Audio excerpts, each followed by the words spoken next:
La circulation a enfin repris ses droits ici sur le pont de la Concorde après une journée de blocage, de manifestation de la part d'Extinction Rébellion qui dans un premier temps s'était installé sur le quai d'Orsay avant d'être forcé par les forces de l'ordre de bouger, d'arriver ici sur ce pont de la Concorde. À partir de 10 h, donc des centaines de militants d'Extinction Rébellion se sont installés ici sur ce pont. Ils ont attendu donc pendant plusieurs heures ici. Ils se sont constitués en petits groupes de parole, des assemblées générales pour discuter, pour échanger sur la marche à suivre pour le futur, sur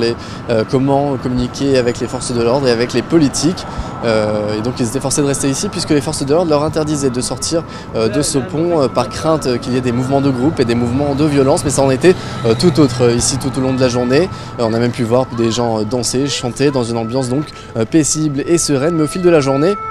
les esprits ont commencé à s'échauffer, à se fatiguer, et puis on a pu voir naître quelques tensions avec les forces de police, mais